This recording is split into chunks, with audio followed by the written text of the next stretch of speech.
I was muted, but hello, everybody, and welcome. I just want to give a little forewarning. Today, we're going to be talking about some pretty heavy topics. We're going to be talking about police brutality. And so, if that is not your jam, if you don't have the capacity to listen or to, consider this, that's also okay. I'll catch you in the next video. But this song is about that in my experience with witnessing what happened. And so before we get started, I just want to give you all that warning that if it's too heavy for you, it's okay to leave. But thank you for being here and happy evening. Happy Monday. Hi, Ace Mod. Hello. Hope you're having a great day, Alicia. I am. I'm having a good day. I hope that you're having a great day as well. Thank you for being here. All right. So, hi, Level Up Single Mom. It's good to see you. It's good to see you. All right. So I'm going to play this for you all and then we're going to get started. So give me 1 second.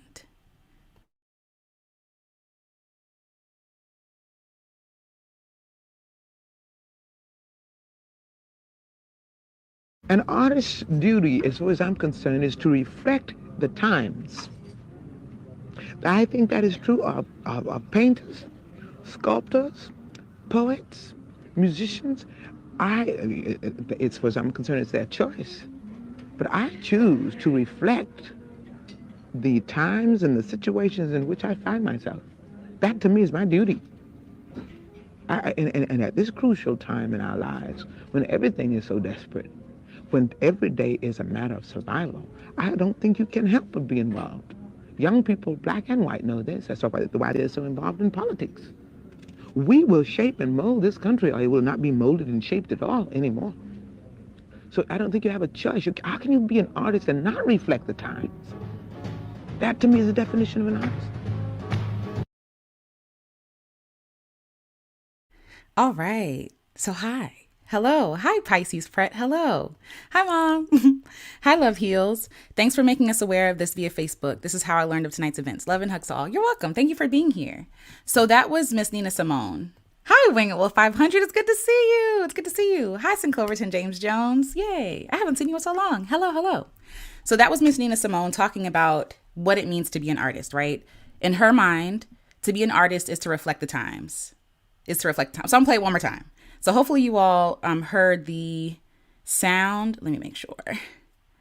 Oh yeah, also share audio. Okay. So I'm going to play this one more time. So here we go.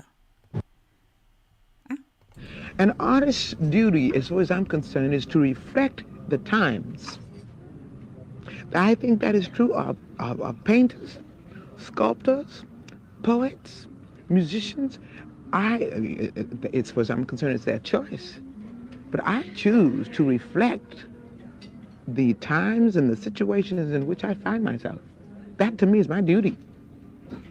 And at this crucial time in our lives, when everything is so desperate, when every day is a matter of survival, I don't think you can help but be involved. Young people, black and white, know this. That's why they're so involved in politics. We will shape and mold this country, or it will not be molded and shaped at all anymore. So I don't think you have a choice. How can you be an artist and not reflect the times? That, to me, is the definition of an artist. All right. So again, to be an artist via Miss Nina Simone is to reflect the times. So hello, everybody. Hi. Yes, please. Thank you, Level Up Sing Mom. Hi, everyone. Make sure you please hit the like button. Yes, please. And hi. Hi, Paige Turner. Hi. Okay, good. The sound was good. Okay, awesome. All right. And thank you, Mara. Thank you.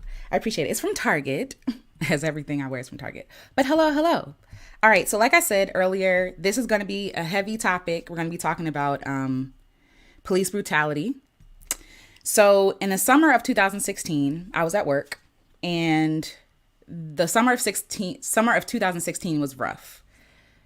But the year of 2015 was rough as well, and so was 2014 and 13 and 12 and so on. But 2016, I had enough. I was tired. One death is enough for me, but that was the summer of, and I'm pulling up my notes, that was the summer of Alton Sterling, Philando Castile, these people, Corin Gaines, who was in Baltimore. And so during the summer, there was a lot of death. There was a lot of Black people dying at the hands of police, senseless deaths. And I was at work, and I worked at a hospital at the time. And even though I worked in a hospital, it just felt like life was going on, like nothing was happening. Like life was just like, oh, we're just showing up and working. And I felt the tension and I felt the heaviness from my Black coworkers, like all of us looking at each other and talking about things that are happening, but no one was really talking about it, right? And I don't know what it was in other places that people were working, whether that be retail or hospitality or whatever it is. We as Black people had to keep pretending that we were okay, had to keep being professional. But I was angry. And so I went on lunch break and I wrote a song. And the song is called Coldest Summer Nights. Again, 2016 was when Alton Sterling was shot several times at point blank range while pinned to the ground while two white Baton Rouge Police Department officers shot and killed him. This was also the summer that, so the fifth, Alton Sterling passed away. The sixth, Philando Castile was shot, and his girlfriend and his 4-year-old daughter was in the car, and his girlfriend was recording the aftermath of what happened. And so I think this was the first time for me via social media that I had seen death, like seeing death being spread so not casually, but people were angry and enraged, but it was almost like there was no warning. It's just like you're about to watch someone pass away. And it was a lot because no one should be witnessing death is not normal. Witnessing murder is not normal. And so I was really, really upset. So I wrote a song. And so 2016 was traumatic for me. It was a lot of stuff was happening that year. And there was so much death and bloodshed. And I was at work and the world was going on like nothing was wrong. And it felt like as a Black person, we have been told for many, many years to swallow our pain and our anger and our hurt and just keep smiling and make other people comfortable. And so we were making other people comfortable while we were dying inside, while we felt that collective heaviness and that collective grief. And then not only were we witnessing people passing away, we were also witnessing people justifying their death. If they only listened, right? And then we saw these examples where people did listen. And people were still shot and killed in front of their families like they were nothing, right? Philando Castile had a license to carry and still lost his life. So no justice, no peace. This is where I want to start. No justice, period, no peace. As long as there was no justice, accountability, and truth, I had no peace. And we say this phrase like no justice, no peace. No, like you don't get to be at peace while there is no justice, right? But for me, while there was no justice, I was not at peace. I was scared.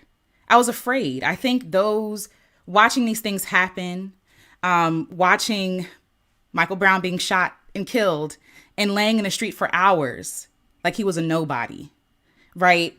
If I get emotional, it's okay because it's normal. These are emotional things. These things should evoke some sort of emotion. But watching that happen and there being no recourse, there being no accountability, no justice, I was not at peace. I was afraid. I felt like there was nothing that I could do right. There was nothing that I could do right to prevent me from losing my life. If an officer is having a bad day and I give him a little attitude, or if I say my rights, there's nothing to protect me. There's nothing to protect me in this body. As long as I'm in this body, right? I'm seen as a threat to someone with people with guns. Okay. So as long as there was no justice, accountability, truth, I had no peace. Black folks want peace too, but how can they feel it? How can they feel that peace when our skin shade is seen as violent and worthless here? How can we be at peace when we're taught to fear? We're taught to fear those who fear us and see us as less than. How are we supposed to be at peace? We were being shown that Black lives, bodies, livelihood, it didn't matter, while collectively being gaslit, being told that we were just, oh, if you had just followed the law, if you had just, if you had just cooperated, then you would have gotten along. Our pain was seen as an inconvenience. I remember, I think it was 2015. Let me double check. Because again, all these years kind of run together for me because it was like year after year after year and like season after season after season, day after day, month after month. But when Freddie Gray passed away in Baltimore, and that's not too far from where I am, he was arrested and thrown into the back seat of a car, of a, what do you call it? Like a paddy wagon, so to speak. They didn't secure him. They didn't make sure that he was okay. And he passed away riding riding in the car or riding in the vehicle to the station, right? And so, of course, so he passed away because his spine was severed. His spine was severed, and people went to the streets as they should have. People were angry as they should have been, and property was destroyed as it should have been, right? Because what we have been taught over and over again after all these years, and let's be clear, some of that destruction wasn't even us, but even if it was, what is this destruction of this building that has insurance and these things that is insured over a life? Why is this more worthy and worth more than an actual life, right? Because Black lives do not matter. That's one thing that we were clear about, right? We have been taught for years that we don't matter, that, we're too loud or too much or not enough, or you should have done more. There's no way that you can fit in this system and be correct. You're born in the wrong body. You're born in the wrong body. You are born the enemy. You are born a criminal. You are born, right? Like as soon as you're born, you're seen as less than. Like Black is some sort of burden. Like Black is some sort of curse. So our pain was seen as an inconvenience. We were taken to the street and screaming, and people were yelling at us for being too loud or being too boisterous or being righteously angry, right? Demanding justice, not relenting, like being unrelenting, like keep going. And people were like, you're too loud. You're too loud. Our reactions were seen as troublesome, as if our reaction to violence and murder were inappropriate. And so when I think about this, I think about, thank you. Sorry. I'm filled with a lot of emotion right now, so y'all bear with me. I'm like shaking, but it's a lot. It's a lot. But I'm taken back to scripture, Genesis 4:9-10. And this is when Cain killed Abel, right? And so God calls God calls Cain and says, where are you? Where is your brother? And Cain's response is, am I my brother's keeper? Right? And so it says that God grieves. God said that Abel's blood called to God from the ground. Yes. It says, listen, your brother's blood is crying out to me from the ground. And Yah hears our cries. And at some point, I feel like we could hear the cries of other people too. We could hear the cries of blood from other people too. But we've drowned their voices crying from the earth. We've drowned out their voices crying from the earth. We drown out their cries with entertainment because we can change the channel. We drown out their cries with ignorance and hatred of others used to justify what is happening.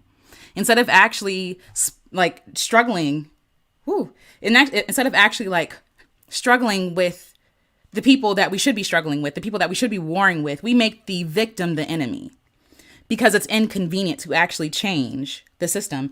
And let's be clear, there are people who benefit from us being subjugated and kept out, right? So why would I fight for your rights when that's going to make less room for me in their mind, right? Listen, I appreciate the hugs. Thank you. Thank you. Thank you so much. I appreciate that. Men stayed getting spicy with God. Stayed. Okay. So anyway, so there is, I feel like there is a collective grief that we should feel that is very human. And we numb those feelings because we don't want to feel those things, right?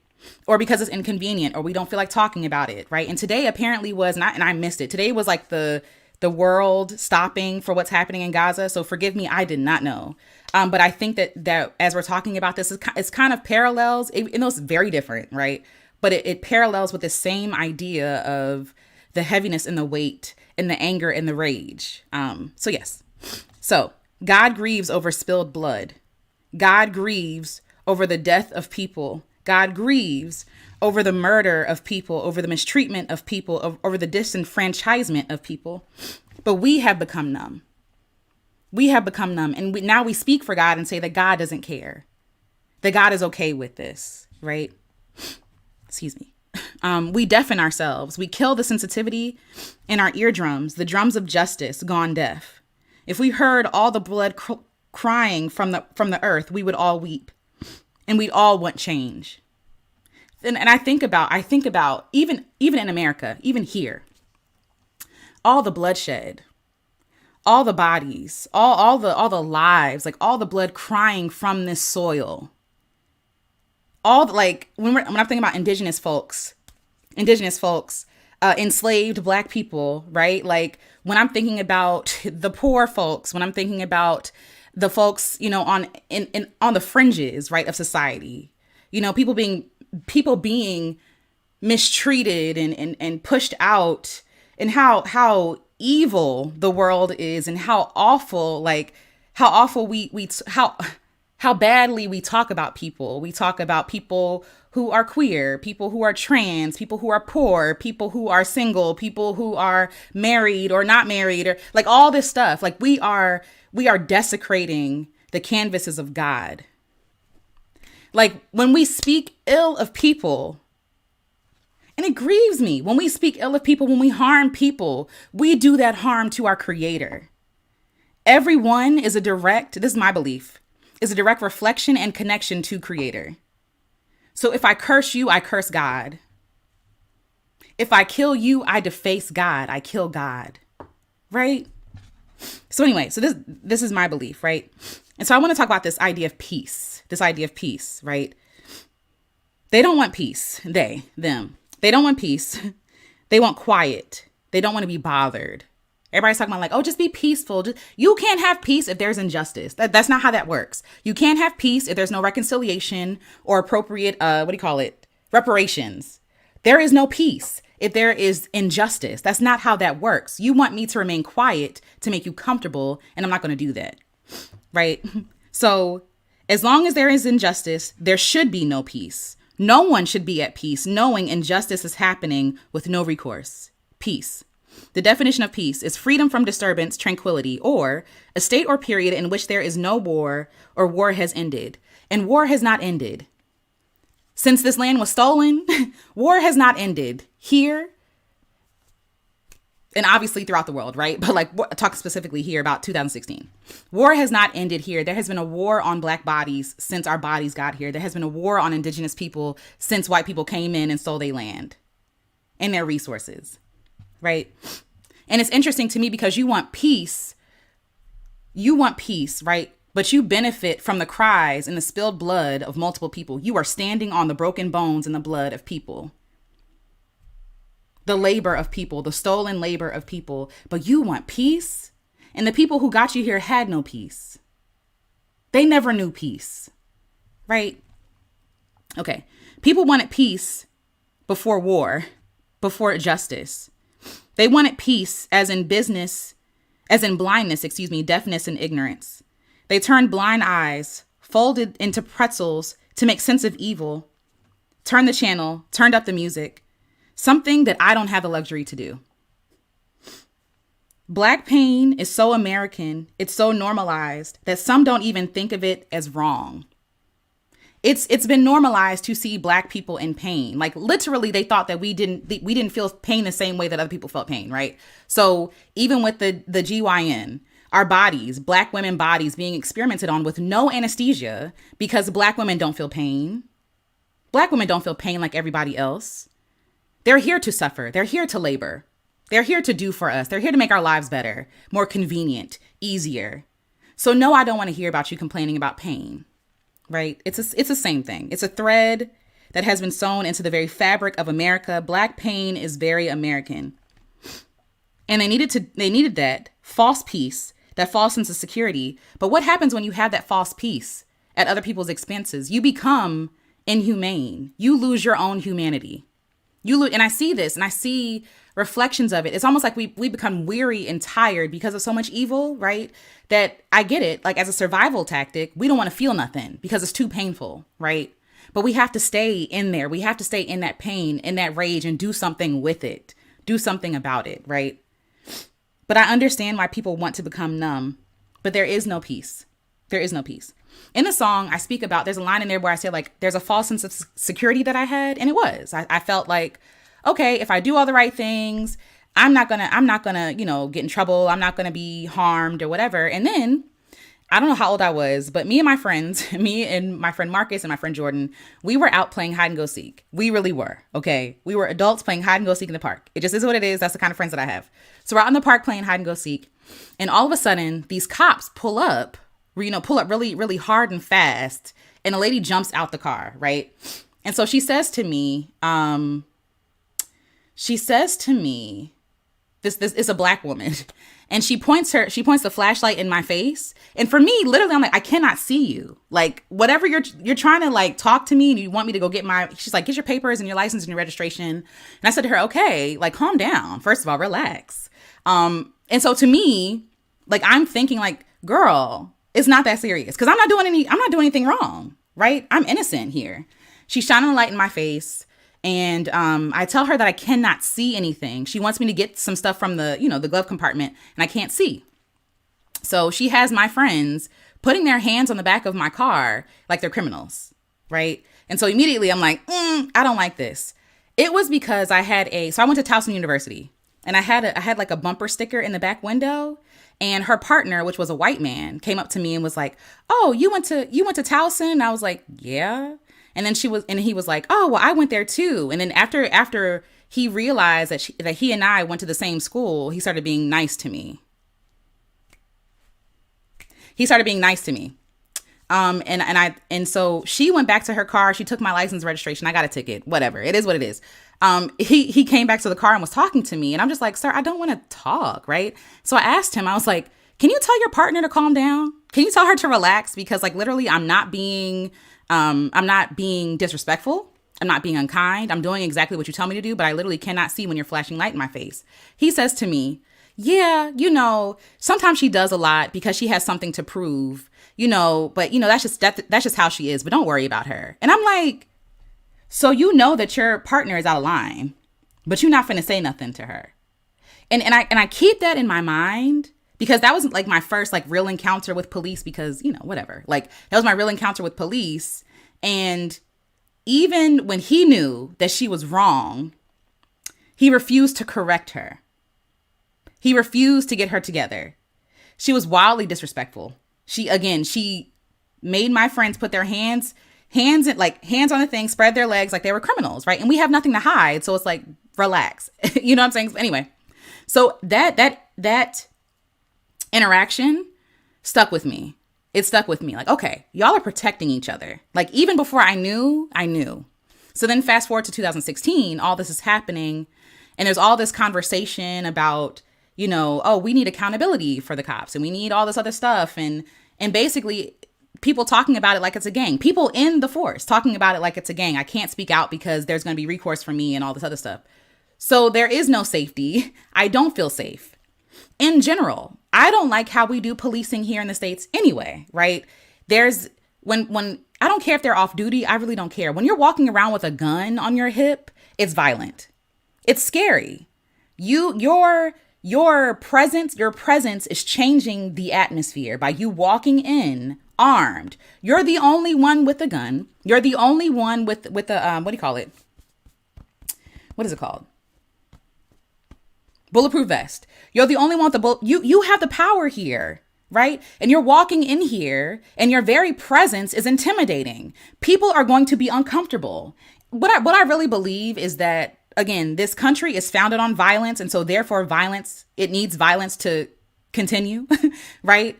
But I also believe that the way that we handle crime, using air quotes crime, the way that we handle policing is very violent.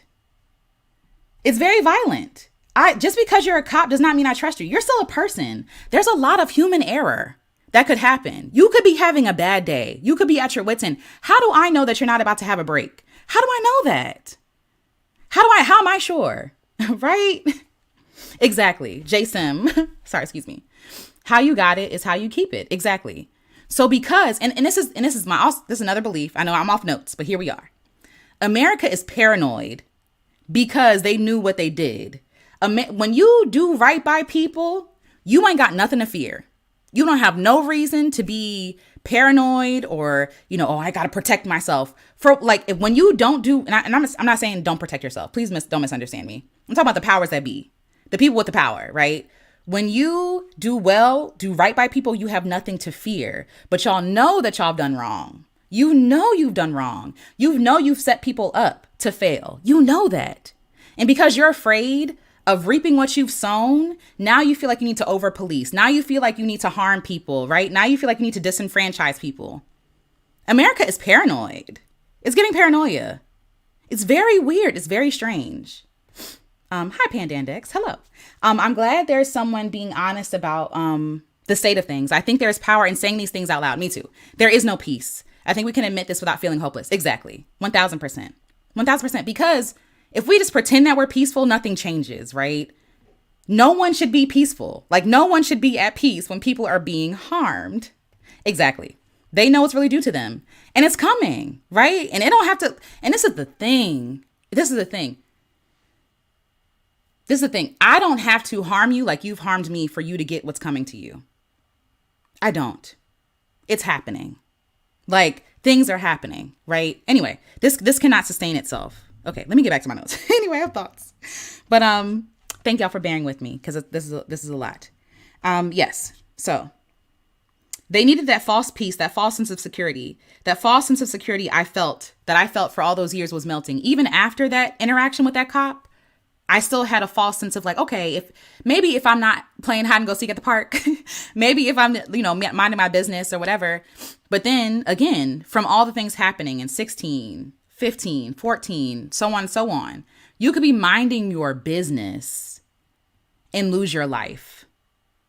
How do you live without fear when literally someone can take your life for minding your business, for doing what you're asked to do? Right. So, I was always angry and afraid in 2016. And I also wrote down, if your peace comes at the expense of other people's peace, it's not peace, it's theft. It's cruelty.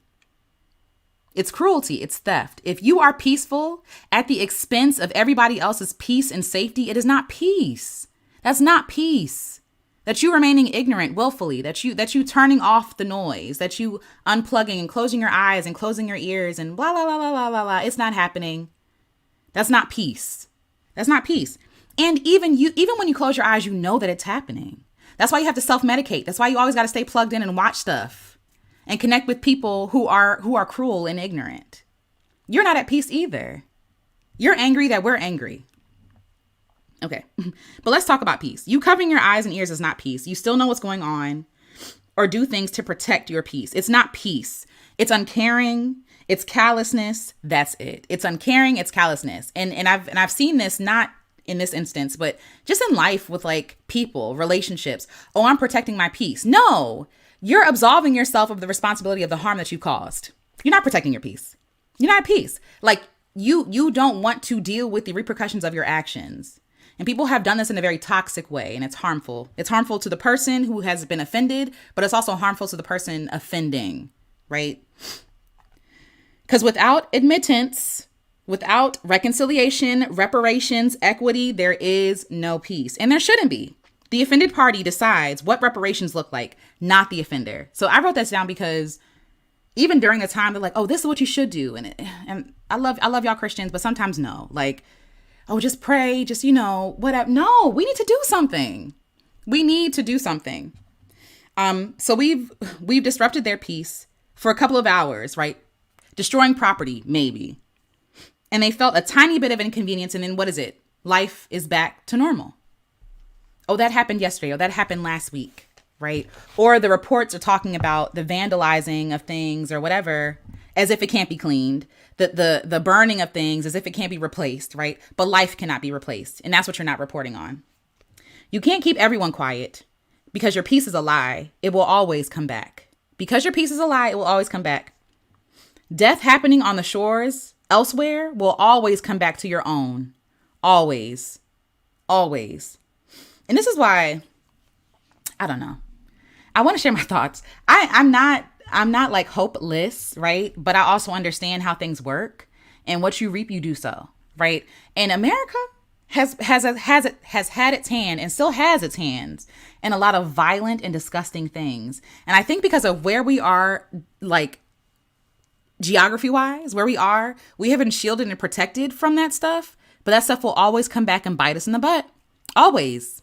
Always, because things have not been made right. Reparations have not been made. Okay? To the people who were here first, to Black folks, and to all the countries and all the people that you have harmed.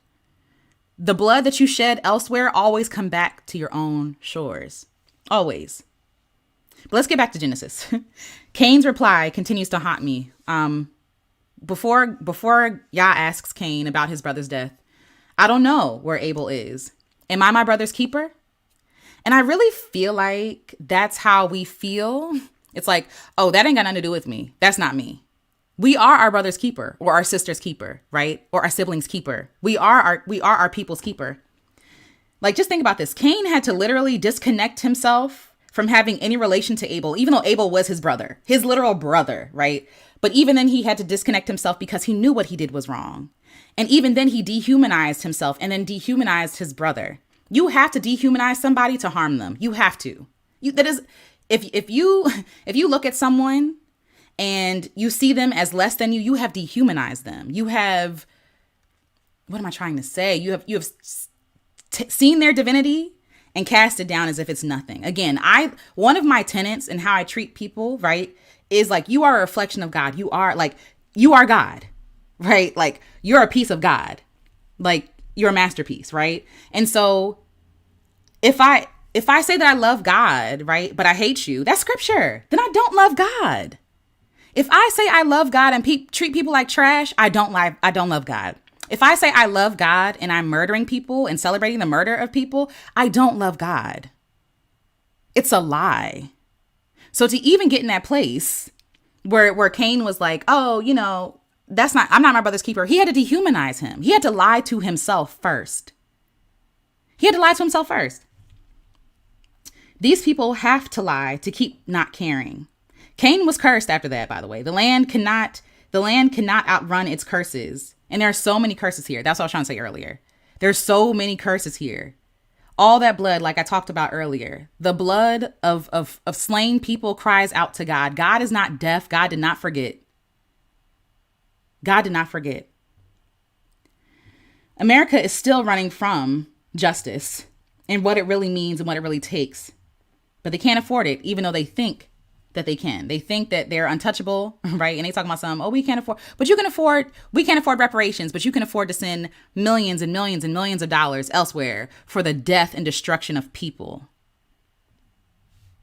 The foundation of America is violence, and it will always be. It needs violence to keep going because it's built on a lie. Okay.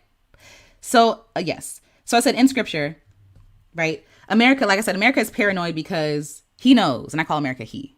America knows. He knows. And he knows that the tab is getting long, and you're going to have to pay for it at some point. At some point. That's just how that works. Hi, main channel. Hello. Them folks don't feel the peace. Which is why they're so adamant with the Second Amendment. That part, this, right? This part. Why do you need, pandemics, that part, trillions. But what are you afraid of?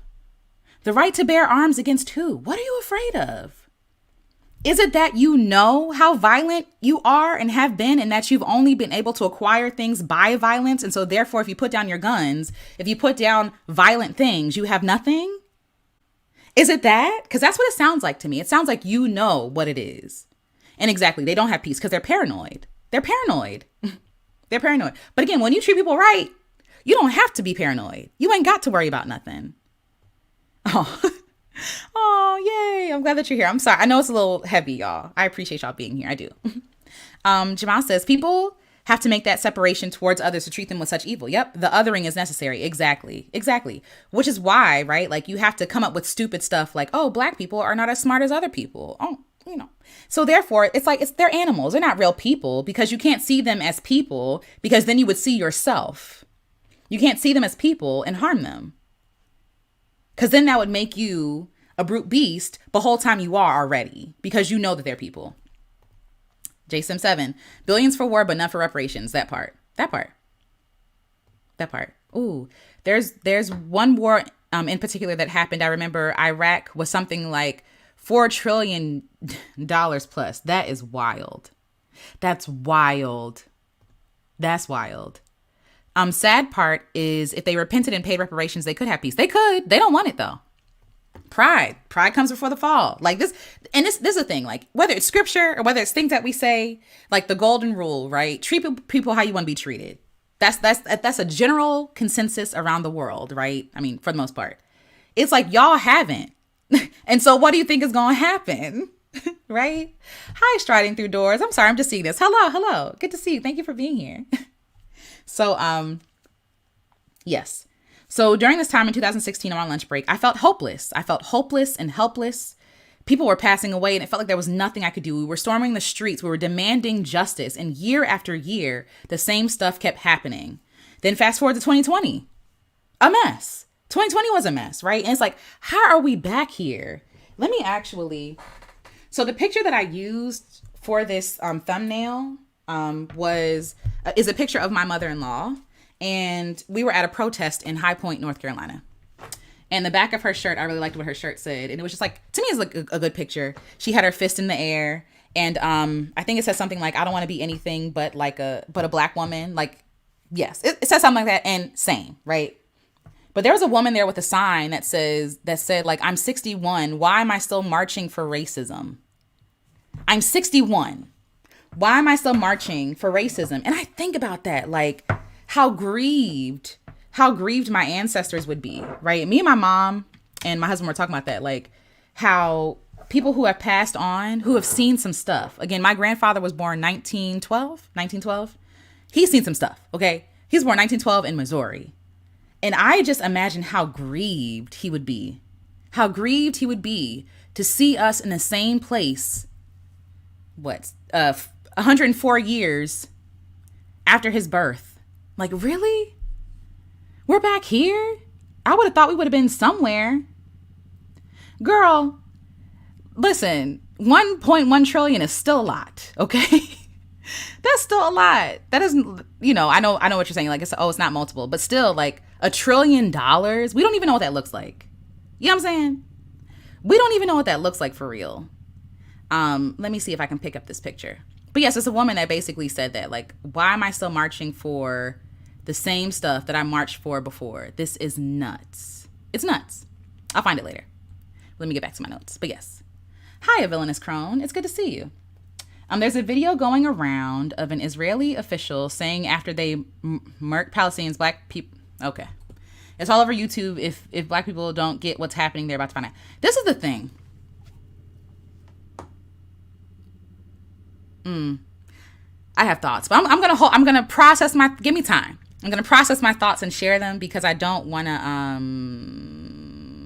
misspeak, but I have a lot of thoughts. Okay. Yes. Okay.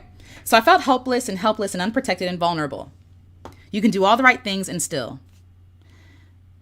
I thought back to times and realizing that I was lucky. Thinking about that interaction with that lady cop. I don't know why I immediately thought of Lil Wayne, but that lady cop in the park when I was playing hide and go seek with my friends, and how she was shining that light in my face, and how lucky I was, I guess, that nothing happened, that something could have happened and she could have justified it, right? Oh, she was being aggressive. She was pushing back. She was, you know what I'm saying? Like, she was not listening. She wasn't obeying orders. She was, what is the word that they use? As if there's some sort of authority over me, right? But in real life, like when people say stuff like, you could have, just don't resist arrest. Just don't, just cooperate. You should not have to do that. Especially if you know that you're doing nothing wrong. It's like, instead of dealing with the problem, we put it on the victim to fix everything. If you're just the right kind of black, if you speak well, if you're what is the word? If you are quiet, and if you're just like, if you take things and you're like, okay, that's fine. If you're submissive, that's what I'm looking for. If you just submit. No, if I know that I'm being wrongly accused of something, I'm going to say that I'm being wrongly accused. That makes sense, right? Like, nobody should be afraid of a cop throwing a temper tantrum because he don't like the way that I'm talking to him, or she don't like the way I'm talking to her. You need to get over it. You're an adult. You're a professional. Who cares how I'm talking to you? I'm not doing any harm to you. And even at the time, I was still being respectful, and she was still being very disrespectful to me, talking down to me like I was a criminal. Then come to find out, apparently sometimes there's drug activity in that area. I don't believe that. But anyway, sometimes there's drug activity in that area. And she thought we were like selling drugs or something. I'm like, girl, do you see any drugs on me? You can look in my car. Does this? And also at the time, this is not funny, but at the time I drove a 95 Geo Prism, and it was orange, an orange Geo Prism, 1995. And I was like, does this look like if I'm trying to do something illegal, would I show up in this bright orange car? Like, let's be smart, right? I don't know. I just have thoughts. But anyway, it bothered me so much because we were literally legitimately having fun. But because we were black bodies in a park, you automatically think that we're doing something criminal. Black people don't play in the park? I'm confused. Isn't this a park in a neighborhood, in a black neighborhood at that? Like, we're at the park. And I realized looking back on that I was lucky. I was lucky to have a man see that I went to Towson University, the same university that he went to, and he then saw me as human. He then saw me as same. Like, oh, you're educated. So you're respectable. Oh, you have an education. Okay. Like, bro, that whole conversation, that whole thing was like condescending. It was so enraging to me because I'm like, I'm not your friend. I'm not your friend when you allow someone to treat me crazy. And you know that she's wrong, but you're not gonna say nothing. You're a coward. You're a coward. You're a coward. And I cannot stand cowards. Okay. So I said, I felt helpless, hopeless, and unprotected and vulnerable. You can do all the right things and still. And nothing could protect me or my loved ones. This is also something and I hope, Jamal, I hope you're okay with me talking about this. If not, text me. Okay. Because there's a delay. But at some point, Jamal was delivering packages with Amazon, right? And I said this to say that black people live in a completely different reality than other people do. Like, we're aware of so much. Like, we're always thinking about things. And I'll use my example first to make sure that Jamal's okay with this example. It's about the vests. Okay. So for me, right, when I'm walking into a store, I like to make doubly sure that I don't look like I'm stealing. It doesn't make any sense because I'm not stealing, but by being in the store, I automatically feel like I'm doing something wrong, even though I'm not. I'm not. Okay. You said, okay. It says you got this. I don't know what it says, what it looks like on the chat, but thank you. But yes, like, I walk in the store and I'm making eye contact with the security guard. And I'm like, hey, I don't mean no harm. I'm just in here to pick up a few things at Target. You know what I'm saying? Just trying to have a lovely morning, walking but I'm afraid of being seen as a criminal. Even though I know I'm not. I don't steal. I have no reason to steal. If I didn't have money, I wouldn't be in here, right? But also, I am not dragging the people who do, right? Because people are broke. People need to eat. This is another issue. This is another problem. But I'm not here to steal. But automatically, I feel like, oh, this person's going to think that I'm stealing because I'm a black person. Or if I walk into a store, like, let's say I wanted to mosey around, don't know why. Let's say I wanted to mosey around like a high-end store, right? If I'm not dressed appropriately, you know what I'm saying? It's giving, what's the word? Pretty woman. Big mistake. Big. But no, like, if I'm walking into a store that's like a higher tier, I automatically know that they're looking at me. I know they're looking at me because usually when I'm shopping, I'm not dressed to the nines, right? I'm in sweats and a t-shirt and a hoodie. Like, it's cold. I'm in here just to peruse and buy things, right? I'm not in here to look good for you, but you're automatically assuming things about me because I'm walking in. You know what I'm saying? I also shop with a tote bag. So I'm putting things in my tote, but I'm like, I'm going to take all this out when I get to the register, right? Like, trying to be, even when I'm looking at things, I open. There's just so many things. I open towards the security guard or somebody who's working there so they automatically don't think that I'm stealing.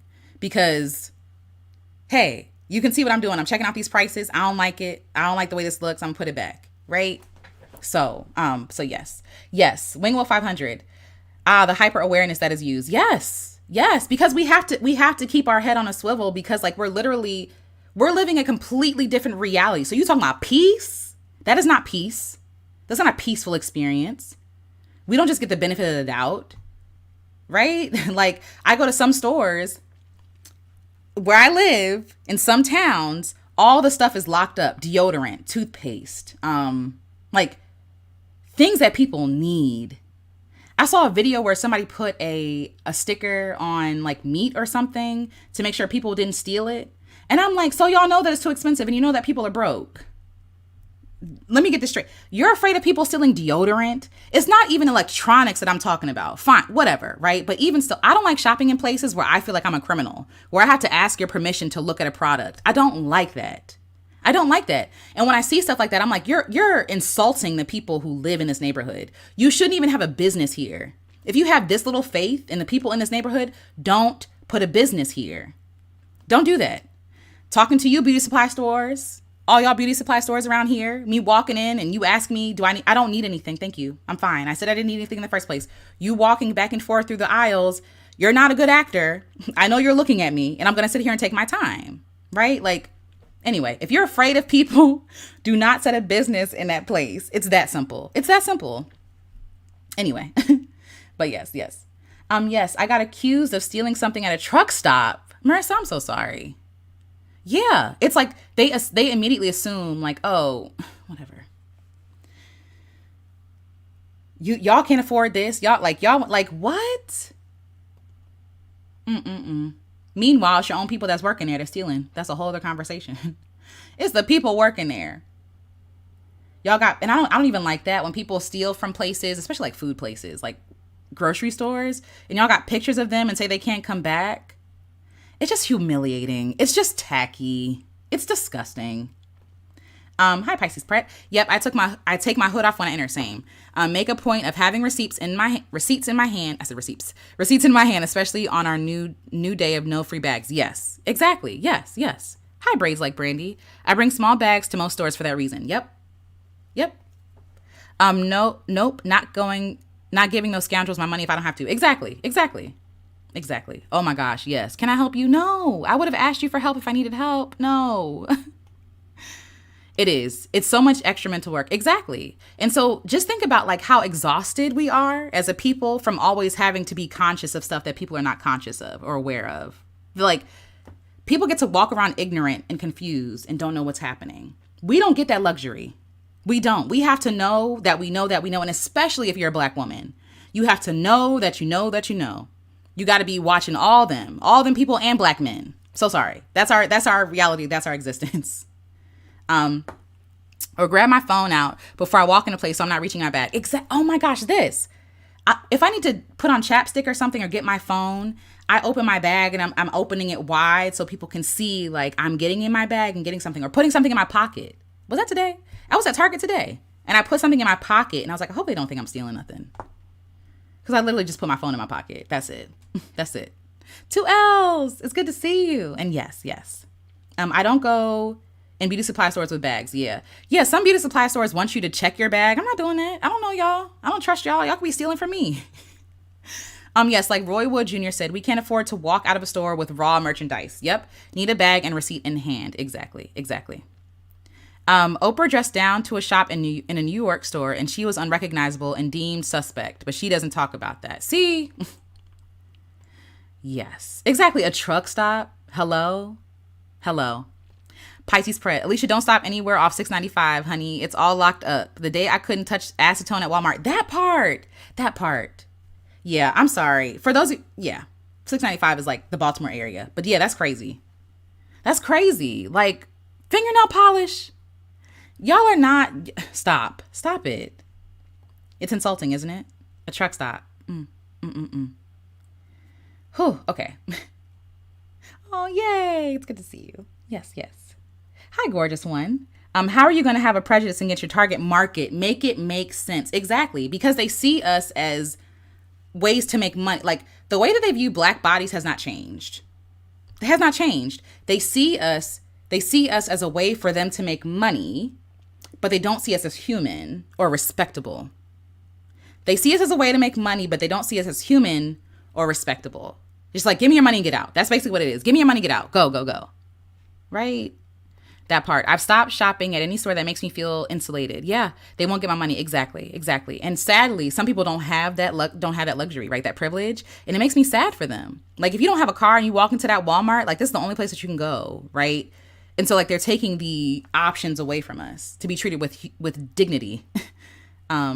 Meanwhile, while they're looking at me, all the other people looting the place. Exactly. I'm like, I'm not the one you need to worry about. First of all, I'm not the one you need to worry about. It's probably the people working for you. Yes, they locking up basic necessities. So we have to ask permission. Oh my gosh. Girl, can I get some deodorant? And then sometimes I was at a Target not too long ago, and they had a case, but it wasn't even clear. It was opaque. Like it was white. You couldn't even see what was behind there. So you don't even want me to know what y'all have in stock. So now I have to ask you to open the thing so I can actually see what's there and then determine if I want to buy something. And I'm wasting the person who works there's time. You're wasting my time, my energy, and I don't want to spend my money here anymore. No, I don't want to buy anything. This part. And you should, as you should. Oh no. But that's real because one day a black security guard at Target did take me back because he thought I stole because I put my own belongings in my own bag. Exactly. I'm sorry. I'm really sorry to hear that. You shouldn't have had to experience that. I'm sorry. Okay. So yes. So with Jamal, thank you, Jamal, for your permission. So there's reality. Again, this is supporting the idea that we're living in a different reality than a lot of people. So Jamal at some point was delivering packages for Amazon, right? And so Amazon has like this stuff where you can use your car to deliver packages. And so Jamal, I would see him get out the car and he had on like this vest, but it was like, like reflective. Like, when people wear those reflecting vests when they're walking so you can see them and not hit them. Jamal was wearing that. And I was like, aren't you in the car? Right? Why are you wearing this thing like you're, crosswalking or whatever, or being crosswalking guard? And so he says to me, well, yeah, I deliver packages in very nice neighborhoods. So I want them to know that, hey, I'm here to do my job. And that thing threw me. Like it literally threw me across the room. And I was like, wait, what? It's like that, those movies where like it zooms in. I keep using this, but it zooms in and like the angle gets wider. And I was like, you wear a vest so that people know that you're working? And he's like, yeah, like he doesn't want people to think that he's just like walking around someone's neighborhood, because we have seen people literally being hunted in neighborhoods for going for a run, for minding their business, right? And it grieved me. It grieved me. Jamal's doing his job. But he's still living in fear, trying to do his job. Like a fear that other people don't have to think about. Like, oh, let me, like, to even be in a space, to have that foresight to be like, nah, I don't want no problems. Let me put this on, right? Is wild, because it's not a concept that they have to think about, that other people have to think about. Because they will look at you like, why are you here? Why do you get to be here? Like when we were RVing, for example, we would sometimes stay at RV parks. And the people, people who would stay at the RV parks were usually like older, they were white, and they were retired. And so me and Jamal would pull in our little space to park our RV. And they would be looking at us, wondering, why are they here? How do they get to afford to be here? Almost like if we're here, it's not special to them anymore. Excuse me. Like they think luxury is the exclusion of people. Like that is luxurious for them. Things that regular folk don't get to do, right? And so we were coming in there kind of cramping their style. Like, oh, look at these black young people. What? Like you're ruining your very presence is ruining the experience for me. And we were very aware on the road. Like, okay, where is this? What are the reviews, right? And so, thank God, like we didn't have any, we had a few incidents, but it wasn't anything like serious. And I'm grateful for that. But yes. Okay. So there are things that we think about that many don't even consider. Black equals criminal to a lot of people. Black equals criminal. Black equals you're up to no good. You know what I'm saying?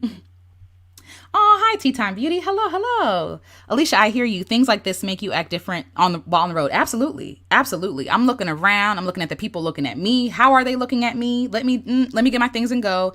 Does she have an attitude or is she racist, right? At least when I'm dealing with black folks, I'm like, Okay, you're just rude. You know what I mean? Like, you're rude, you're inconsiderate. That's all. I'd rather that than you being racist and treating me that way because I'm black. You know what I'm saying? So yes. Main channel says, I did the same delivery job. I created a uniform with an Amazon bag. See? And I wouldn't even think of this. This wouldn't even, I would just be, la, la, la, whatever. Like, here's your package. You're welcome, right? I'm doing you a favor. But at the same time, I have to protect my life. Like, what is this? The Kamisi Project. Hello. They blame our tendency towards heart disease on food, but I believe it also comes from being in constant state of fight or flight. This is good. There's a low level of stress that we're all experiencing, especially when things like this are happening, right? We're in the store. Like things that are pleasurable and easeful for people, for us, sometimes it's like we're in a totally different reality, navigating all these different hurdles that people don't have to deal with. And so I agree with this.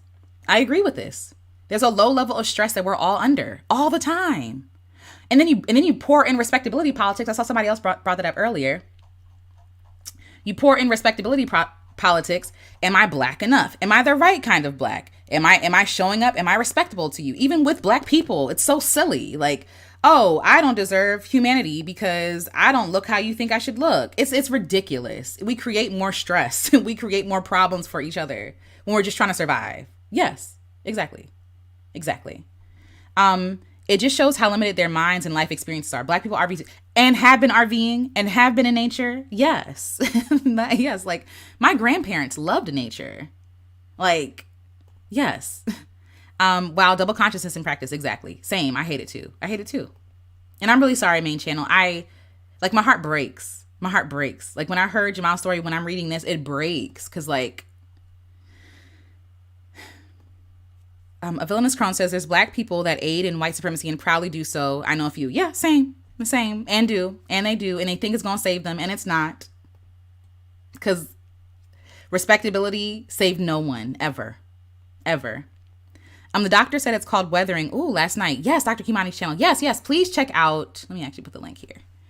YouTube. Let me see. And then we're going to get to I promise, we're going to get to the song in a second. All right, hold on one sec. I don't want it to play because it's going to play in my ears. Pause real quick. Okay. Thank you, Soul Inspired, for sharing that. I'm going to put that here, paste. Tea Time Beauty says, this is probably why our grandmothers chose joy and laughter over drama and stress. They chose to focus on things they could enjoy as much as they could. Absolutely. Which is why when people say like black joy is revolutionary, it really is, right? Like sadly, I say sadly because it shouldn't be revolutionary for black folks to experience joy, but it is, right? To choose joy, even though we have everything against us and telling us like, it sucks to be you. You're the worst person in the world. To choose joy is a hard choice, and to experience joy and prioritize joy is revolutionary. So yes. Hello. I say that to myself all the time. Black people do pottery too, Susan. And exactly. My uncle is so out of touch with poverty and the black folks' need for aid. I just cut off the convo with him because I'm not going to go back and forth. Yeah, same. Some people don't have the range, and I don't mean that to be disrespectful, by the way. I don't. But seriously, some people don't have the range, so I don't do it. Exactly. The fact that luxury in their minds relies on the exclusion of people. Exactly. Like to them, that is luxury. Luxury is I get to do it and you don't. And I get to look down on you peons from up here on my tower. That's how I feel about like high rises. So they're gentrifying the area where I am. They're gentrifying the area and they're building a lot of high rises and it's blocking the sun and it's making me angry. You're blocking the sun and you're hoarding the sun, right? And so everybody has to be beneath you. Everybody has to be beneath you and cold because you feel like you're the only one that's going to be able to benefit from the sun. If you can't have the sun, nobody can, right? Like if you can't have the sun, nobody can. Like that's luxury for them. These luxury high rises, at what price? And who is in your shadow? And who has to suffer? Who has to listen to the noise of this place being built? It's a whole thing. But yes, I have a lot of thoughts. Yes. Thank you. All right. So on my lunch break, going back to 2016, on my lunch break, I wrote this song called Coldest Summer Nights. The DMV, so I'm from the DMV area, it's really, really hot and muggy, okay? In the summertime, it's sweltering, but it's also humid. It's just bad. It feels yuck, right? And it's unbearable in some instances. But this summer, the warmth, it didn't feel like free. Like summer feels like freedom to me. It didn't feel free. My blood ran cold. I wasn't having fun, but I was fearful. And so let me read you the description of the song before I play it for you all. So I said, I wrote this song in the summer 2016 amidst all the shootings, killings, and violent actions taken out on innocent men and women of color by police officers. There seems to be little to no accountability for these horrendous acts and no real way to protect oneself. You can obey orders and still be gunned down. You can be smoking in your car and be thrown out of your vehicle onto the ground and arrested for refusing to put it out. You can be broken down on the street and be approached and shot. You can be helping a person with You can be helping a person with a disability and still be shot at. Because, yeah, this is referencing a lot of people who was shot by police officers. You can be detained and shot in the back while handcuffed. You can be selling music in front of a convenience store with the owner's permission and be tackled to the ground, shot and killed. You can be suffocated for selling cigarettes. You can explain that you are reaching for your firearm and license and be shot and killed in front of your wife and child. You can send your son out to play with a toy gun and never see him alive again. You can walk through Walmart and mind your business, and just because someone deems you as suspicious, it can cost you your life. You can be walking down the street with candy and be shot by someone who is not trained nor certified to serve and protect, and he can get off free with a slap on the wrist. You can be shot dead in the middle of the street, lying face down on the cement and receive no medical attention because the person holding the gun thought his life was in danger. By the way, he laid there for hours. You can be beaten up as an off-duty officer by your own colleagues. You can be handcuffed and thrown into the back of a police van with no seatbelt or care and have your spine severed. And these are only the few cases that have been broadcasted on national television, not including the cases that are never brought to light and reported. Yet and still, very little has been done. If anything, the killings are insensitively justified or dismissed by comparing it to black-on-black crime. That's an entirely different conversation. Or talking about what that person did to get in trouble in the first place. Walking down the street in a hoodie and holding Skittles, playing outside with a toy gun, selling cigarettes, failing to signal when turning, walking around in Walmart, cooperating with officers, or a number of examples, both included and not, should never cost anyone their life. It doesn't matter if you obey the law, how civil you are, how educated, whether you have a wife and children, whether you communicate what you're doing, whether you're recording the entire incident, lives are lost and blood is shed, and there is no justice. So I wrote this song to express how helpless and hopeless I feel. Okay. Yes, Freddie Gray. Yep, Freddie Gray. It's all good. Hi, The Dark Nate. Hello. But yeah, so that was a description for the song. Now, right before we play it, I was sick when I sang this song, by the way. I was sick. I was tired. But I had to get the song out. I had to say something. I felt like nothing I did was going to be enough. Like, I can't bring these people back. That is justice, right? That would be justice. Like, bring them back. Put the person behind bars, right? But their life is gone. They're gone. And I was sick when I wrote this and sang this, but I had to get it out. So, you can be minding your business and randomly run into racism and misogynoir. Being online can be exhausting, for example, as a Black woman. Black men, white women, white men, and others, and the world see Black women as a punching bag. I'm online not every day. I'm online, well, pretty much almost every day. I'm on here just like perusing, and bam, misogynoir, bam, racism, right? Like, bam, the hatred of Black women. You be minding your business, and racism, misogynoir, right? All this stuff is just like waiting to pounce and attack you when you're just trying to mind your business and experience a little bit of joy. Every day there's some man online saying how Black women suck and aren't worth nothing. Every day. Y'all don't get tired. Y'all don't get tired. Every day there's somebody in my comment section who I have to delete or block. There are so many people who call me ugly, say that I'm masculine, call me a monkey. What did somebody else call me recently? And I showed my husband, whatever. This person was disrespectful. It doesn't matter. I literally, whatever. You know what I'm saying? Like, every day I'm reminded that this world hates Black people, specifically Black women. Every day. And sometimes it be your own people. It be your own people. And I wish that we would realize that none of this is going to save us. You putting down anybody else is not going to save you. Like, if we're talking about escaping a flood, you standing on the bodies of people is only going to get you so far. you're going to drown. You're going to drown too. At some point, there's not enough bodies. At some point, you're next. Right?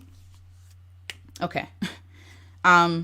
So let me read you all the lyrics to the song, and then I'm going to play it for you. Okay. Let me actually share the screen so that you all can read along with me. It won't save you because they're coming for you too. And this is another thing, right? Before I pull this up. This is another thing. You think that you aligning with whiteness, right, is going to protect you. It's not. But also, they're going to consume themselves. The people who are doing this harm, they're going to be consumed too. They're no different. They're no different. Oh, I appreciate that. I appreciate that. Thank you, Marissa. Thank you. Thank you. Pisces Pret says, between trying to exist while Black and constantly thinking about the random violence out here with the recent upsurge in carjackings, yep, it always governs how I operate, always on guard, always on guard, always on guard, bracing ourselves for impact. Bracing ourselves for impact. Yep. They know no limits. They're going to consume themselves. They're that greedy. They're that greedy. If we all go under, they will kill themselves. This video probably was not going to be monetized, but that's all right. Because I'm going to say what I want to say. So yes, I appreciate that. Thank y'all. I appreciate that. Every day I'm deleting comments. Every day. Oh, this is very small. Hold on. Let me zoom in. Because this is tiny, tiny, tiny. Control plus. Is that it? Control plus? Yay. All right. Oh, no. Okay. So the first line is, we don't want no problems. We're just trying to live. Afraid to leave my house. And our kids can't just be kids. Can y'all see that? Is that big enough? That's still small. Hold on. It's still small. Okay, this might be better. All right. I think it's better. All right. So, again, we don't want no problems. We're just trying to live. Afraid to leave my house, and our kids can't just be kids. So this is like the intro. Like the Black, like being a Black person is a burden right now. These people were murdered for just being human. Having an attitude shouldn't cost you your life. I think of Tamir Rice. Our kids can't just be kids. They're killed in cold blood for playing. We're always seen as adults, predators, monsters. We're always seen as ridiculously strong because what should have killed us didn't. These babies were killed while playing. While playing. Okay, the next verse. Can you hear the cries in the air, the coldest summer nights? And when I wrote that down, I'm thinking about the mothers crying, the wives crying, the children, like thinking about all those videos where people are just like gasping, like in shock and in pain and horror. I remember the woman saying, like, I know he better not be dead. Those words like burn into your brain. Like you can't forget these cries. You can't. Mothers crying, people yelling, I can't breathe, or I'm afraid. And none of our cries meant anything. The mother crying over her child means nothing. It means nothing. And I also think about the cries, again, historically, when I talked about earlier, the GYN, right? The gynecologist, and how they use Black women's bodies and Black men's bodies for experimentation, and thinking about their cries and how nobody came when they cried and nobody cared. Nobody cared. The coldest summer nights. Then it says, I don't know where I'm living. They say land of the free. I admit that I've been ignorant. False sense of security. So land of the free is a lie. We know this. Built on subjugation, theft, violence. Only some men are seen as free. Trayvon Martin's freedom cost him his life. And they call us entitled. And we've paid in blood. The false sense of security I had was removed. It felt like it was open season for Black folks. That's what it felt like. It was open season on Black folks. We get angry and nothing happens. It just happens again. And if you do all the things right, you'll be fine. But how do you do that when you're born wrong? How do you do all the things right when you are born in the wrong body? The wrong body, etc. The wrong way to speak, the wrong way to dress, the wrong way to walk, the wrong way to wear your hair. All these things could literally mean life and death for people. The wrong way to wear a hoodie. All these things. See the blood on pavement? The coldest summer nights. We all saw, and we all came out of deafness. and blindness, so to speak. When we saw Michael Brown lying on the street, I remember so clearly, and none of us could look away. He lay there for 4 hours. It was disrespectful. It was a lynching. It was traumatizing. It was traumatizing. And they didn't even care about the community who had to watch his body lay in the street. They didn't care. They did not care. And the ground is cursed. How much blood and how many bodies have the ground welcomed back? So then I say, I understand that it's just a song. No melody can right these wrongs. Helpless, I'm so helpless. Life is gone within a blink. They've got guns, but they don't think. Helpless. Lord, they're helpless. This is spelled wrong, but either way. Lord, they're helpless. Like, these people are helpless. Like, they're begging for their lives, and no one cares. No one cares. And me singing, and it felt like at the time, and I'll come back to this, but it felt like, oh, there's no point in me singing these songs because people are dying. Like, it's like that. It's not funny, but it's like that. I mean, like, people are dying, Kim, right? This idea, like, people are dying. And it's like, I can't do anything. I don't have a degree in law. I don't, like, what am I to do, right? Like, is this song enough? Like, the song is like a prayer to God. Like, God, do you not see us? Do you not see us? We have suffered so much. Enough. Where is justice? Like, this is like a call to God. Like, where are you? What are you doing? How are you allowing this to happen? So at the time, I felt like it's just a song. It didn't feel like I could do anything at all. It felt helpless. And I felt helpless to help anyone because I can't even help myself. And sorry, it's hard to see. People lording over me were telling me what I should believe and think, but we all saw it. We were being gaslit. Freddie Gray wasn't even secure and treated as property. No dignity, no care. The next part is, afraid to show you scare me, afraid to look too proud, afraid to be alone with you, but there's no ease in crowds. Like, you can't win. I'm talking about the cops. You can't win. I'm afraid to show you that I'm afraid of you. And I'm afraid to show you that I'm afraid of you because I am afraid of you. Because if for some people, if you think that I'm afraid of you, you're going to treat me less than. You're going to treat me as if I am suspicious. Oh, this person is suspicious because they're fearful. You're walking around with a gun on your hip and a baton and mace. And all I have is my phone. Of course, I think anybody in their right mind would be intimidated. Anybody in their right mind would be a little bit afraid. Just a little bit. Right? Like, to me, that's normal. And so I wrote down, there's no safe place with them. They're so violent. I'm afraid, but if I show fear, I'm suspicious. If I look too proud, you'll try to humble me and put me in my place and subjugate me like Sandra Bland. Why are these people so sensitive to words and they're guarding people's lives? Why? They make people feel unsafe. Their presence alone does not bring me any kind of calm. No, because y'all like to escalate stuff. Y'all like to throw people around. You like to make stuff bigger than what it needs to be, right? Like, no, I know I've seen this before. Y'all do too much. You want to throw your weight around. There is no calm that comes when I see an officer. None. Unless I am in distress. But even then, because people have called the cops for help and y'all shot the wrong person. It's too much room for error. Way too much room for error. And so whether I'm alone with you, I don't feel safe because there is no one recording. There's no one that sees me. No one that has eyes on me, right? And then even in crowds, I'm still unsafe. Because y'all just shoot into crowds or you spray mace into crowds.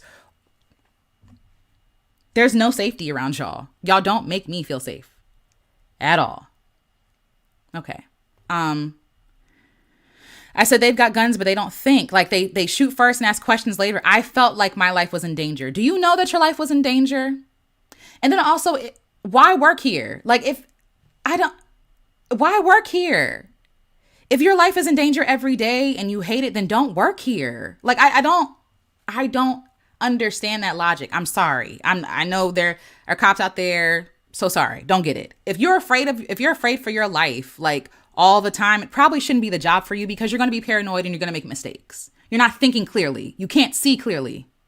You're not thinking clearly. And also you automatically assume there have been so many studies on this, so I don't even want to hear it. There are so many studies that show that if you are in a black body, you are going to be assumed to be the person with the lowest IQ, the person with the criminal record, the person who is poor, right? Like, Let's be real. You don't have to do this job. There are other things you can do. How about you get into social work? There are people who literally, social workers risk their lives all the time. All the time. Don't nobody giving them no gun. Like, you not finna tell me. I'm so sorry. Like, it's just really upsetting. It's really upsetting. Like, you're not gonna tell me. You're not gonna tell me. All right, let me end it there because I could just go on and on. Okay. They've got guns, but they don't think. Helpless, Lord, they're helpless. These people that are being gunned down, these people that are being harmed are helpless. Are helpless. And then it says, hear the gunshots. Oh yeah, sorry. Hear the gunshots fire, the coldest summer nights. And again, gunshots as in, that's how most of these people are harmed or they're killed slowly. And so I said, I understand this is just a song. No melody can right these wrongs. Save us, Lord, save us. We're running out. There are no choices. As in, there are no more choices, God. What other choices we got? Do what they say. I still get harmed. Stand for my rights. They'll tell me that I should have just went along with it. Like, no, there are no choices. Then I said, we have words, but don't have voices, right? And the reason why I said this, we have words, but don't have voices. Sorry, y'all. We have words, but no voice. They're not listening. We've been speaking. We have the words. We've written the books. We put the seminars on. We've screamed and shouted into bullhorns. We've put together breakfast programs, and we put together community. Y'all not listening because y'all don't care. You love a police state. You love a police state. You love having somebody to throw to the ground. Because what is the point of doing this job if you can't be a bully? What's the point?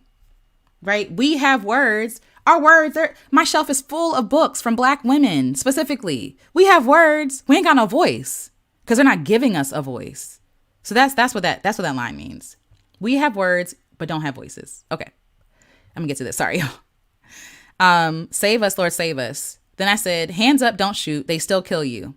And it's a cry from the back. Save us, save us. No scare tactics needed. I saw him slain and bleeding. There's nothing to prevent this. As in, this is just a song. There's nothing I can do. Nothing I can do can right these wrongs. Hands up, don't shoot. They still kill you. No scare tactics needed. I saw her scared and pleading. There's nothing to prevent this. There's nothing I can do. And this was released in 2017, but I wrote this in 2016. Okay. So now that we went through the verses, sorry, y'all. Let me stop share. Okay, I'm back. Okay. So a couple of notes I wanted to say is, it feels like there's no point to singing. That's how I felt. But Nina said, reflect the times. So I did. I was honest. I didn't know what to do, so I sang. I sang a song. I was crying out to God, Yah, save us. You see the suffering. Where are you? Help us. Save us. Have mercy. Where is your justice? I was angry with God. We're running out of choices. What are we supposed to do? It's almost like they had us cornered and we had nowhere to go.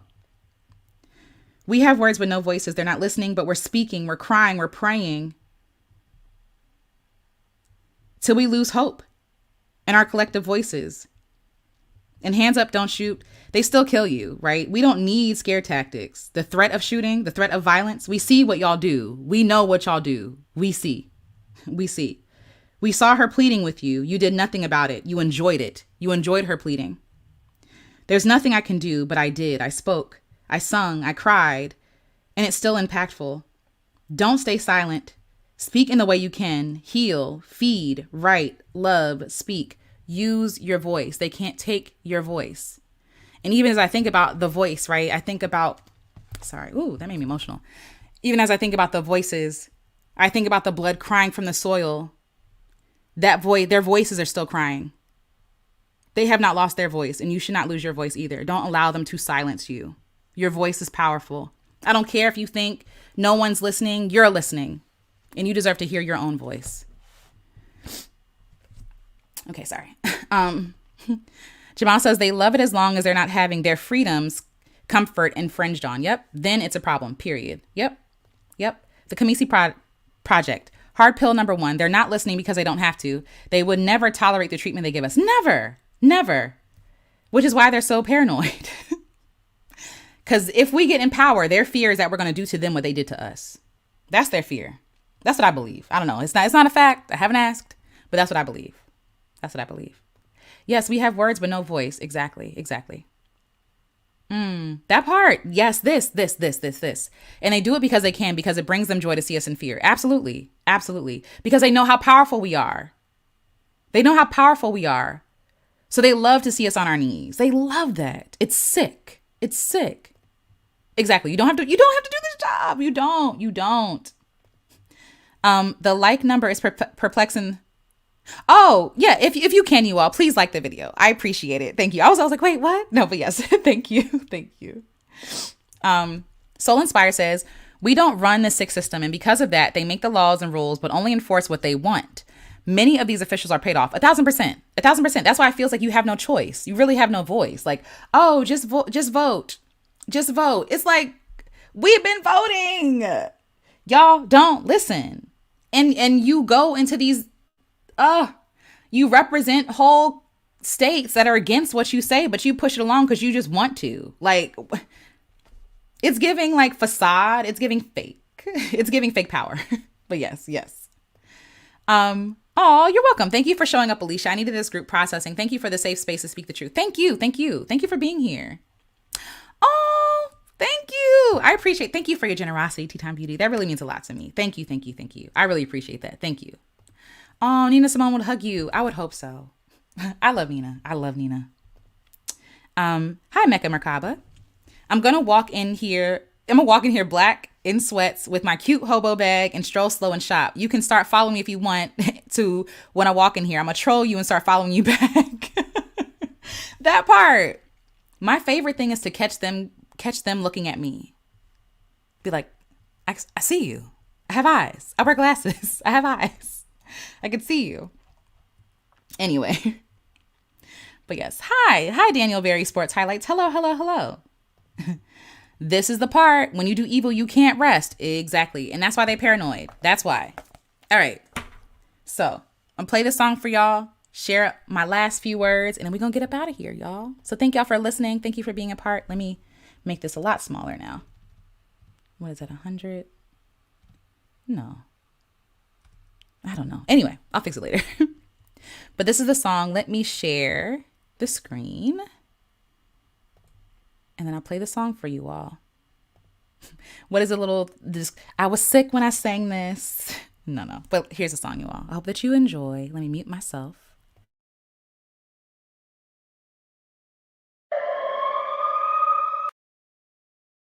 One more thing. I am so sorry. The song has gunshots in the beginning, or one shot in the beginning and one at the end. So sorry. But yes, just to let you know. Okay. I'll mute myself now.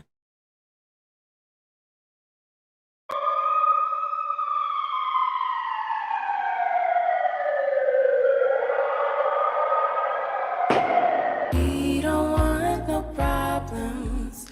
We're just trying to live. Afraid to leave my house, and our kids can't just be kids. Hear the cries in the air, the coldest summer nights. Oh, I don't know where I'm living. They say land of the free. I admit that I've been ignorant, false sense of security. See the blood on pavement. The coldest summer nights. Oh, I understand it's just a song. No melody can right these wrongs. Helpless, I feel helpless. Life is gone within a blink. They've got guns, but they don't think. Helpless, we're so helpless. Afraid to show you scare me. Afraid to look too proud. Afraid to be alone with you. But there's no ease in crowds. Hear the gunshots fire.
So that was a song. I don't want to say yay because it's sad. Oh, that last line, nothing I can do, kind of got me in the feels because I remember feeling like that hopeless, like there's nothing I can do. There's nothing I can do. But I still hope that you enjoyed the song, right? And I hope that it reflected the times. And so I want to read you one last thing before we, yes. Sorry, I can barely see. Hold on one second. But yes, mix master Jamal. Yes. Thank you for mixing and mastering my song. Thank you. So Jamal was at work and I literally made this song because I was like, I got to get this out. But I want to read to you one thing. Actually, just a couple of things. But so something I wrote, something that Zora Neale Hurston said, and something that Audre Lorde said. So, excuse me. So I wrote down. So sorry. So I wrote down. So we're just going to pretend, huh? We're just going to pretend that none of this is happening. We're going to cover our eyes and believe convenient lies to stop ourselves from feeling. We're going to put down our humanity because it's too heavy of a burden to carry. No human being bears witness to this much pain and leaves alive. No one witnesses this amount of pain and is the same. Either you're called to anger, sorrow, lamenting, or you leave hollow, lifeless, cold, machine-like. Apathy will not save you. Covering your eyes will not stop the same violence from seeping inside your soul. It will not stop the blood from reaching your shores. Willful ignorance is convenient, but it will kill you slowly. You'll look up and you'll be dead on the inside. The Walking Dead, telling victims to lower their voices to make you more comfortable with violence, exploitation, and death. Your muted rage is sacred. It is fuel that can be put to good use. When you feel the urge to turn away and escape, resist. Lean into that rage. Use that energy to make change, to give voice for the voiceless. Your rage is an offering for all suffering, for all silenced, for all whose voices have been buried with them in the grave. Do not let them win. Don't let them run off with your humanity. Don't allow them to use your silence as a reason to get away with it. Okay. So that's something that I wrote. With everything that's happening in Palestine. And I thought it was interesting. Again, today I did not know that today was like the World Day that we're all protesting. I didn't know that until later, and I felt bad. But I think that this is timely. I think this actually makes sense. But another quote from Zora Neale Hurston: "If you are silent about your pain, they'll kill you and say you enjoyed it." Again, if you are silent about your pain, they'll kill you and say you enjoyed it. And one more quote from Audre Lorde: "My silences had not protected me. Your silence will not protect you. But for every real word spoken, for every attempt I had ever made to speak those truths for which I am still seeking, I had made contact with other women while we examined the words to fit a world in which we all believed bridging our differences. Your silence will not save you." So, whatever it is that you feel the need to do during this time of lamenting, of weeping, of feeling anger and rage, understand that it's holy, it's sacred, it's legitimate. Your response is accurate. Everybody should be upset. Everybody should be enraged. And when you don't have words, it's okay. When you don't have words, it's okay to not speak, but also don't allow them to take your voice. You speak for yourself. Speak to yourself. Remind yourself of your humanity. Oh, Marissa, thank you. Thank you so much. I really appreciate that. Thank you. I really appreciate that. Thank you for your generosity. I really appreciate that. I really do. I do. Yes, I did a video on rage. Oh, thank you. Thank you, Tea Time Beauty. I did a video on rage and how it is sacred and holy and how it is fuel to be used and processed to do something beneficial. So thank you all. Oh, thank you. I appreciate that. And you're welcome, Braids Like Brandy. Thank you all for listening. Thank you for spending time with me. I really appreciate that. Soul Inspired said I did a podcast where I was crying throughout. Don't apologize. Please share your podcast because I would love to support. I would love to listen. But yes. Oh, thank you, Winged Wolf 500. Thank you. Oh, thank you. I appreciate that. Level Up Single Mom. Thank you. Thank you, baby. Again, I can't see what that is, but thank you.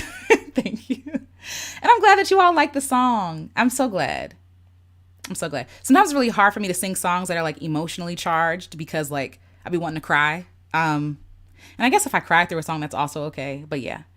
Tea Time Beauty says, so honest and real. This is school class in session, empathy school right here. Yay. See us. We are people. We exist. We matter. We matter. We do. We do. Hi, Love Heals. Healing music, beautiful voices, better than a spool full of sugar, helps the medicine go down. This is honey. Ooh, antiseptic, healer, loving, natural, tasty. I don't even know what to say to that. That's beautiful. Yes. I love that. And I'm honored. I'm honored. Thank you. Thank you. Again, I thank you all so much for being here. I really do. Any Alicia and Jamal duo, you already know it's going to be great. Thank you. I appreciate that. We need to make more music, by the way. But yes. Hi, Alicia. Hi. It makes me sad that you have to perform respectably politics. Okay, while getting your toiletries, that's a lot. It's a lot. It's a lot because who's coming to Walmart to get toilet paper that's locked up, right? Like, in their Sunday's best, right? You know? Anyway, but yes. Oh, thank you. Thank you. Love up, single mom. Thank you so much. Thank you. Thank you for honoring my soul. I appreciate that. I really do. I really do. Those quotations motivated and empowered me to write and speak about harm experience instead of being nice, sweet, polite in hopes of trying to elicit some humanity. This part, right? But our anger, our rage, our sorrow, right? Our grief, all of that is human, right? That is humanity. Like, it's not just the parts that are just like, oh, let me appeal to the things that feel good. No, conflict is healthy. Challenging things is healthy. That's how we survive. That's how we survive and other people survive. Like, that's how we thrive, not just survive. That's how we thrive. We got to challenge the things that be. This is trash.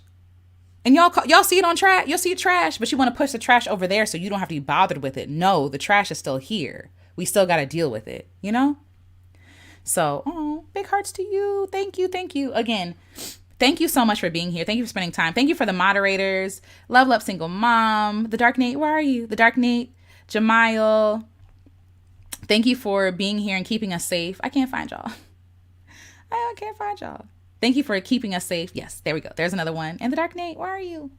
But thank you all for being here, for keeping us safe, because I was worried that this conversation was going to bring some trollage. Okay, yes. Thank you, the Dark Nate. Yes. Thank you for keeping us safe here. Thank you to everyone who has donated. Thank you, Marissa. Thank you, Tea Time Beauty. I really appreciate that. And I really hope that you all are encouraged to use your voice, whatever that voice is, even if it's not a literal voice. Do you write, right? Do you cook? Do you love, right? Like, use all of these things that you've been given, these gifts, these beautiful gifts, to make change, to speak truth. And literally, like, speaking truth is change. Like, you don't have to change the whole world to make change. You speaking the truth impacts change. It moves things. It resonates with people. People feel seen, understood, heard. Speak in whatever way that is. And again, even when we're talking about justice, right? There are some people who are going to march. There are some people who are going to be lobbying, right? There are some people who are doing that work. But we also need the people who make the art.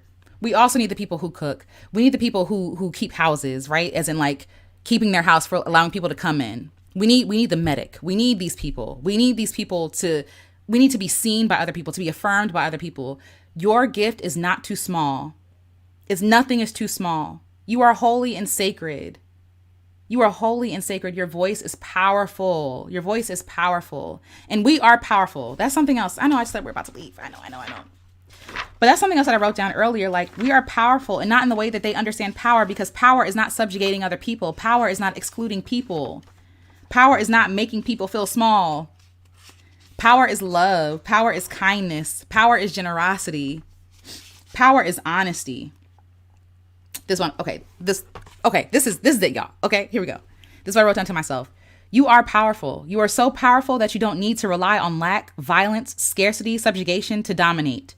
Dominance is not power. Standing on dead bodies is not power. It is lazy. It is cowardly. It is savage. Chains cannot keep us. Bars will not silence us. We find power in love, generosity, kindness, commitment. These things that are healing, encouraging, edifying, not destructive. Our power is healing. It is mighty. It is healing, not destructive. We don't need to destroy anything to be powerful. That is not power. That is a lie. That is a lie. That's a farce. That is not power. Power is kindness. When you have no words, sing, wail, scream, cry. Remind yourself that you are alive. Remind yourself that you have a voice and deserve to be heard. Don't let them silence you. Your tears are holy. Your anger is righteous and sacred. Don't allow them to make you swallow your rage. Use it as fuel. Allow it to become your medicine, a salve for others. You are powerful. You can do something. You don't have to die here. You can live. You are not in the grave. Be their voice. You are not useless. You are an important soul. Your living is useful. Your living is useful. Your living is useful. Be, cook, pray, watch, create, speak, breathe. Your very breath is holy. In a world that makes your very being political, remember that you are not their property. Remember that you do not belong to them. They cannot tame you, though they have tried. This is not business as usual. We should all be enraged when even one life is lost. Yah weeps and mourns at the spilled blood of God's creation. Your very being is connected to God. Your very blood cries out to our Creator. Yah sees every unjust act. God is angry. And like I said, I'm going to say this one more time. You are powerful. You are so powerful that you don't need to rely on lack, violence, scarcity, subjugation to dominate. Dominance is not power. Standing on the dead bodies of others is not power. It is lazy, cowardly, savage.